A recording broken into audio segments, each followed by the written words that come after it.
So welcome back again, students, to another video lesson.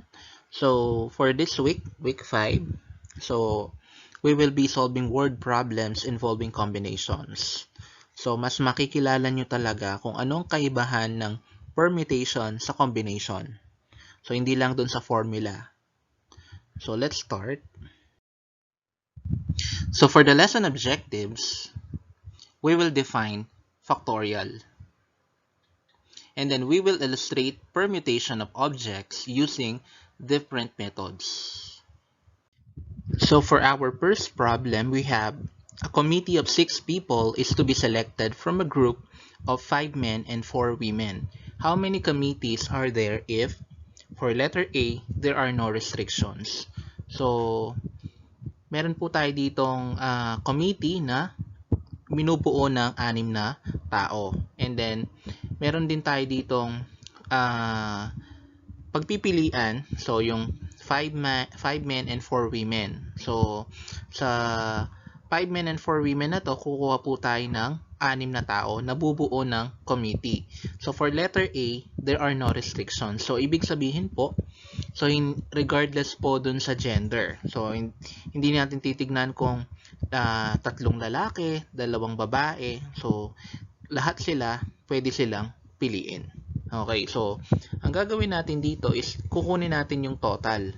Okay, so, kung meron tayong 5 men tsaka 4 women, so yung n natin dito is 9.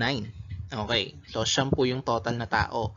And then, yung r natin dito is yung bilang ng members ng committee bubuuin.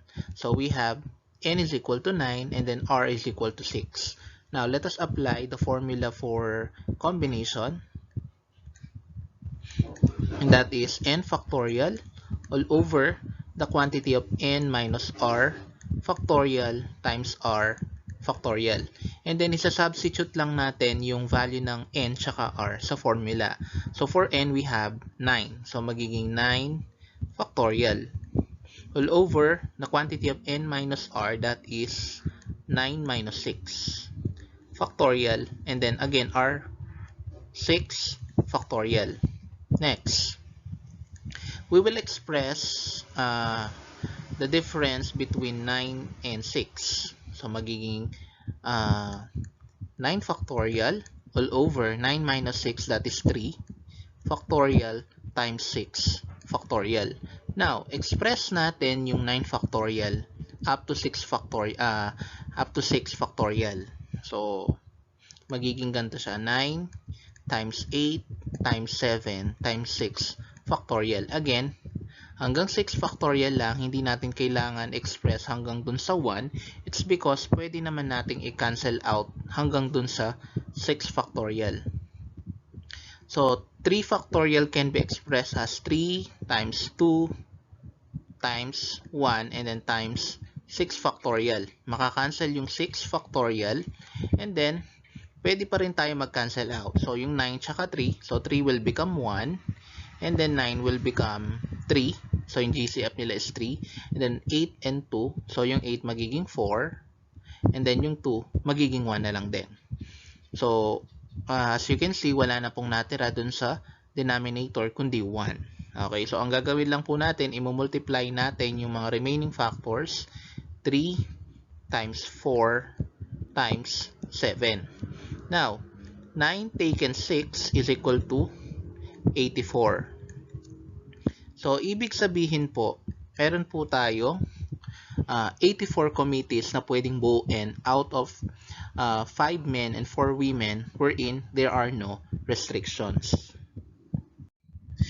So, for letter B naman, there are 4 men and 2 women. So, for letter B po, specific po ang ating mga member ng committee. So, meron pong 4 dapat sa men and then 2 sa women.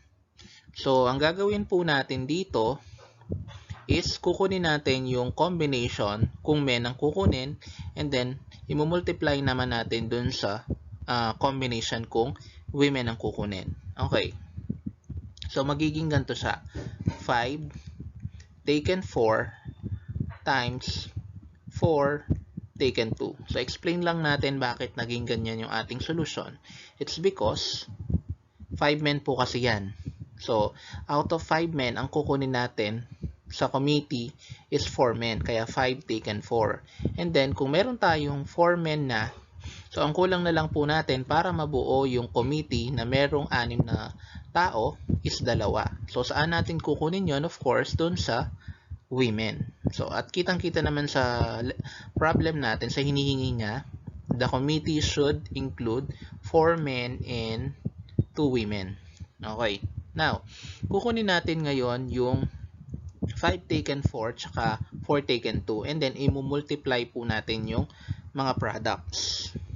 So, dito tayo sa 5 taken 4, that is 5 factorial all over 5 minus 4 factorial times 4 factorial. Again, the formula for combination, so n taken r is equal to n factorial all over the quantity of n minus r factorial times r factorial. So, dito sa ating 5 taken 4, so magiging 5 factorial all over 5 minus 4, that is 1 factorial times 4 factorial. Now, pag in-express natin yung 5 factorial, ganito siya, 5 times 4 factorial. It's because meron tayo sa denominator na 4 factorial. So, 1 factorial, that is 1. And then 4 factorial, ika-cancel po natin yon 4 factorial to both numerator and denominator. And then 5 divided by 5, that is 5. So 5 taken 4 is equal to 5. Now, let us have 4 taken 2. So 4 factorial all over the quantity of 4 minus 2 factorial times 2 factorial. So 4 factorial all over 4 minus 2, that is 2 factorial, times 2 factorial. And then express natin ngayon yung 4 factorial as 4 times 3 times 2 factorial lang. And then, yung sa numerator natin, 2 factorial times 2 factorial. So, i-cancel natin yung 2 factorial, yung isa. And then, 2 factorial na natitira, pwede siyang 2 times 1, that is 2. Pwede natin siyang i-cancel. And then, yung 4 sa numerator, magiging 2. So, yung natira dito sa numerator, it's because sa denominator 1 na lang, multiply natin. So, that is 2 times 3, 6. So, yung ating mga nakuhang product, i-multiply lang natin ngayon. So, 5 times 6. So, our final answer for this one, 5 taken 4 times 4 taken 2 is equal to 30. So, ibig sabihin, 30 committees ang pwedeng mabuo if there are 4 men and 2 women. So for letter C naman, how many committees are there if there is at least 3 men? So we have there the keyword at least. So it means a committee can have 3 men, 4 men, and 5 men. Okay, so ang gagawin po natin doon, kukunin natin yung total combinations kung 3 men ang involved, 4 men ang involved, tsaka 5 men. Okay. So, ang gagawin natin, una, what if kung 3 men? So, magiging 5 taken 3 times 4 taken 3. So, 3 men ang kinuha natin, and then, ilan na lang para mabuo yung 6 na miyembro ng committee. So, 3 women. Next, what if kuhinin natin 4 na men, that is 5 taken 4 times 4 taken 2. So, kung kinuha natin yung 4 na men, ilan na lang po for women? So, 2. So, kailangan laging equal po sila sa 6. So, dito natin titignan. 3 plus 3, that is 6. Okay. And then 4 plus 2, that is 6. What if kunin lahat natin yung men? So, 5 taken 5 times 4 taken 1. So, kung 5 ang kukunin po natin sa lalaki, so kukunin natin lahat, isa na lang po ang pwede natin kunin sa babae para mabuo po yung committee na may 6 members. Okay, so kukunin po lahat natin yung combination na yan. And then, ito yung una, pangalawa, pangatlo. So, kung ano magiging sagot po natin dyan is i-add po natin. Okay, so for 5 taken 3, ang sagot po natin for 5 taken 3 is 10. So, paano natin nakuha yung 10? We will use the combination formula. And then for 4 taken 3 naman, ang sagot naman natin dyan is 4. Plus 5 taken 4, ang sagot po natin dito is 5. And then for 4 taken 2, ang sagot po natin dyan ay 6. And then 5 taken 5. So since 5 yon, kukunin natin 5. Ilang ways natin pwede silang kunin? That is 1. So isang paraan lang po. Next, 4 taken 1. Dito naman, ang sagot po dyan is 4. So yung mga naging sagot natin dyan, ayan, i-multiply po natin. So 10 times 4, that is 40. Plus 5 times 6, 30. And then 1 times 4 is 4. So, i-add po natin 40, 30, and 4. So, our final answer will be 74. So, ibig sabihin, there are 74 committees possible if there is at least 3 men. So, sulat natin dito 74. So, yan po yung bilang ng committees na pwedeng mabuo. So, for our next problem, a jar contains 4 blue balls, 3 yellow balls, and 2 red balls. In how many ways can 6 balls be chosen if there should be 2 balls of each color?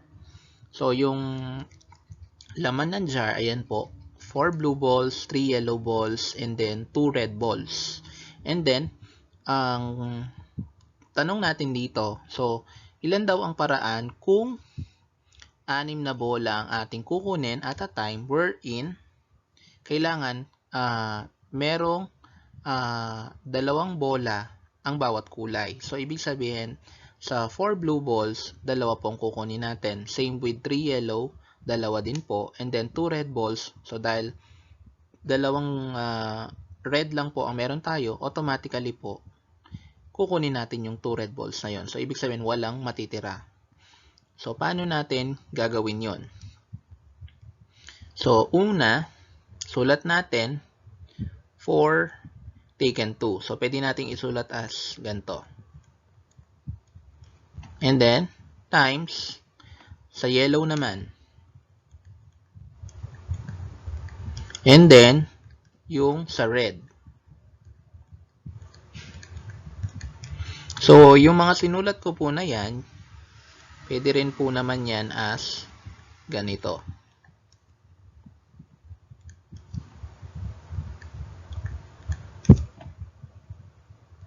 For as long as nandun po yung letter C na nagde-denote na combination yon, pwede po yan. So kapag letter P kasi, that is permutation.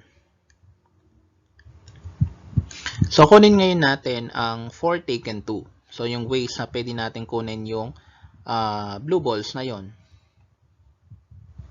So that is 4 factorial all over the quantity of 4 minus 2 factorial times 2 factorial. So 4 factorial all over 4 minus 2, that is 2 factorial times 2 factorial. And then express natin yung 4 factorial as 4 times 3 times 2 factorial. All over 2 factorial times 2 factorial. I-cancel ngayon natin yung 2 factorial. And then, yung 2 factorial, that is 2 times 1. Cancel natin yon. And then, yung 4, magiging 2. It's because yung GCF nila is 2. And then, i-multiply natin yung remaining factors. So, 2 times 3, that is 6. Now, 3 taken 2 naman tayo. So, that is 3 factorial all over 3 minus 2 factorial times 2 factorial.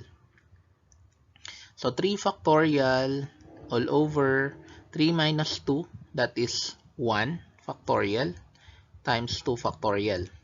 Express natin yung 3 factorial as 3 times 2 factorial para makancel natin yung 2 factorial na nasa denominator. So, 2 factorial will be cancelled and then 3 all over 1, that is 3. Next, 2 taken 2.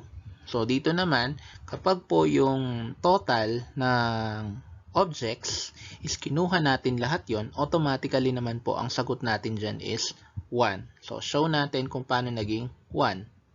So, 2 factorial all over 2 minus 2 factorial times 2 factorial. Next, 2 factorial all over 2 minus 2, that is 0 factorial times 2 factorial. And then, pwede nating i-cancel out ngayon yung 2 factorial to both numerator and denominator. And then, ang matitira sa numerator is 1. And then, 0 factorial is equal to 1. So, 1 over 1 is 1. Now, i-multiply ngayon natin yung mga nakuha natin. 6 times 3 times 1, that is 18.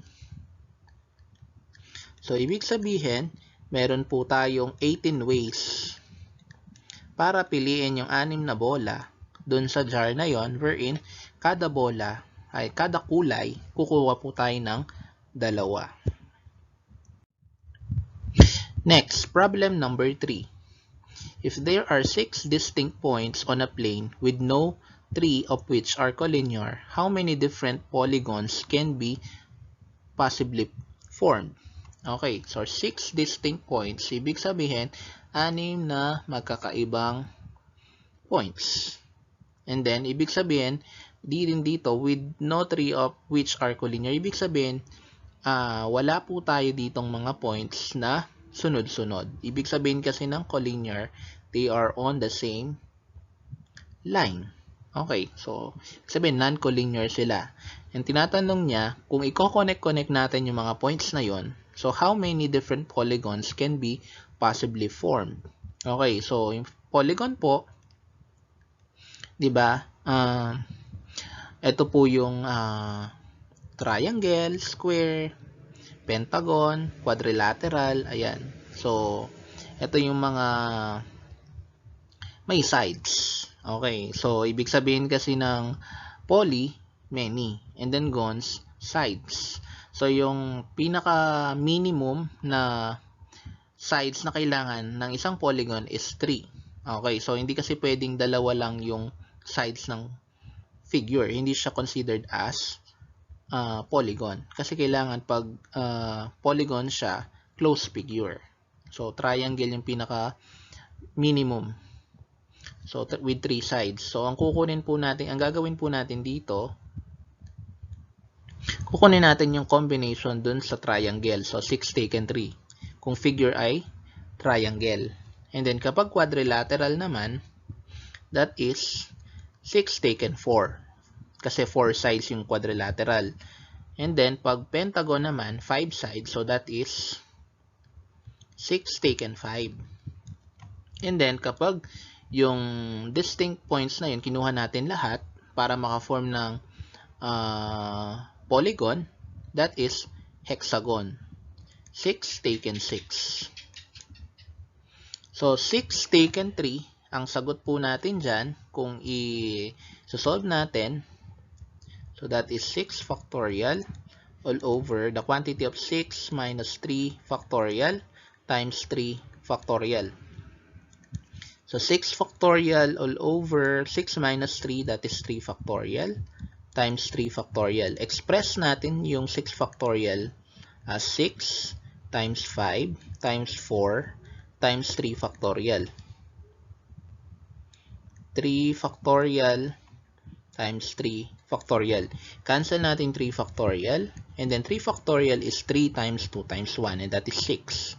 So, ika-cancel natin yung 6 sa numerator tsaka yung 3 factorial sa ibaba. Okay.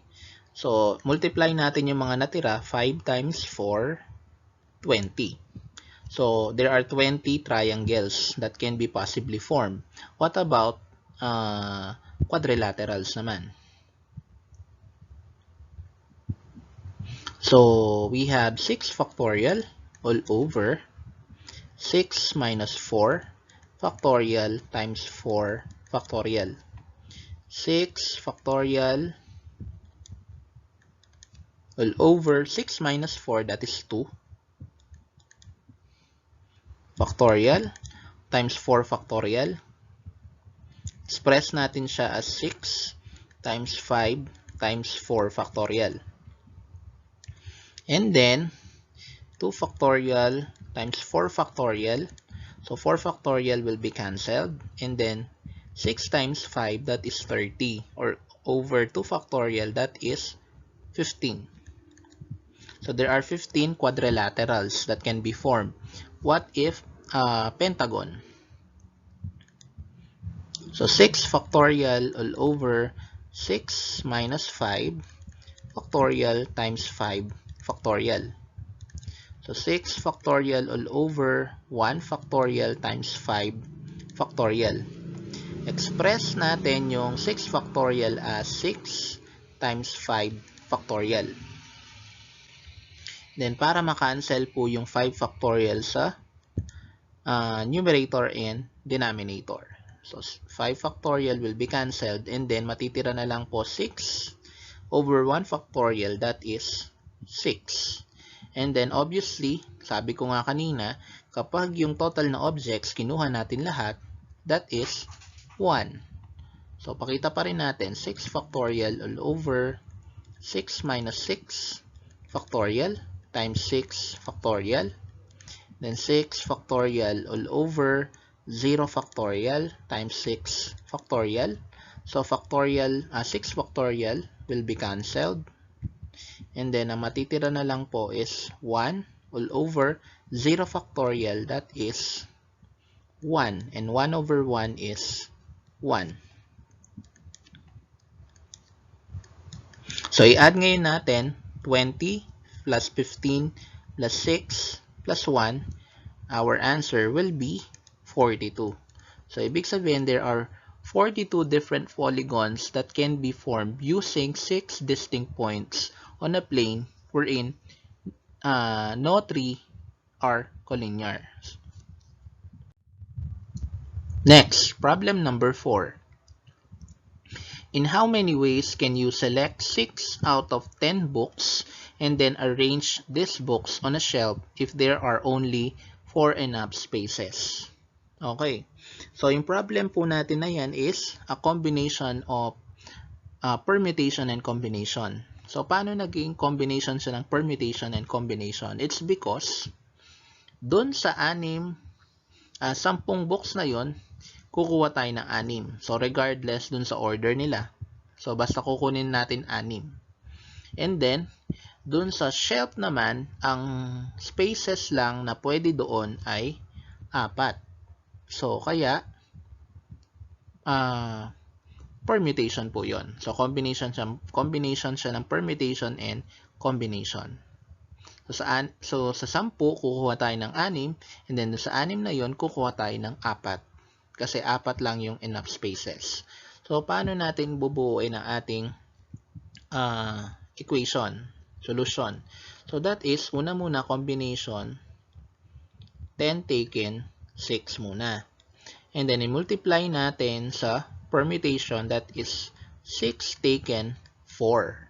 Okay.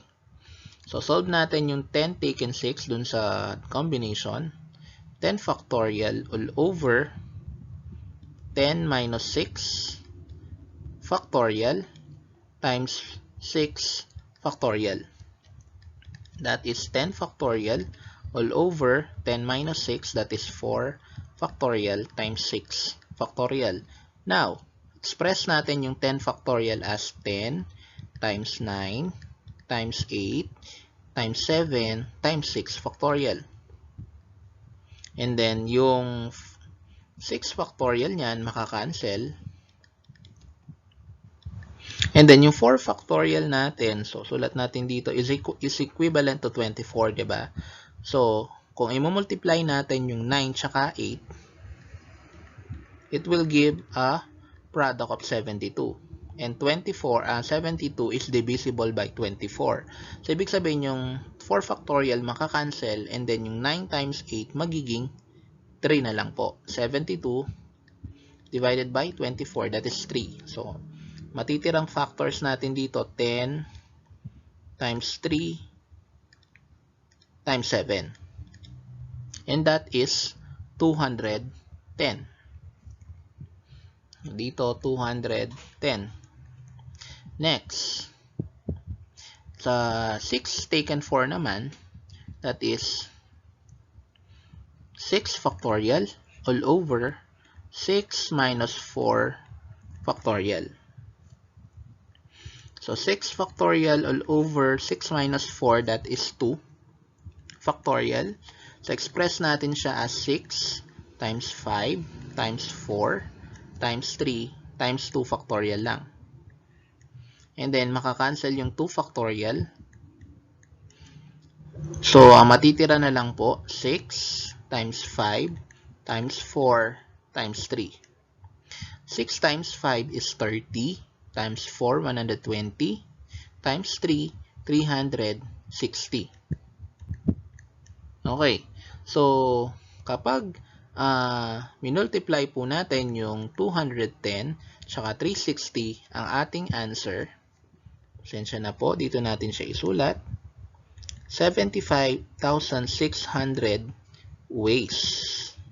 So, ganyan po kadami ang bilang ng paraan na pwede nating i-arrange yung mga books. So, after 5 weeks of discussion on permutations and combinations, we'll now move on to another topic. So, yung natitirang topics natin for third quarter is intended for probability. So, yung una nating magiging lesson dyan for week 6 is the union and intersection of events.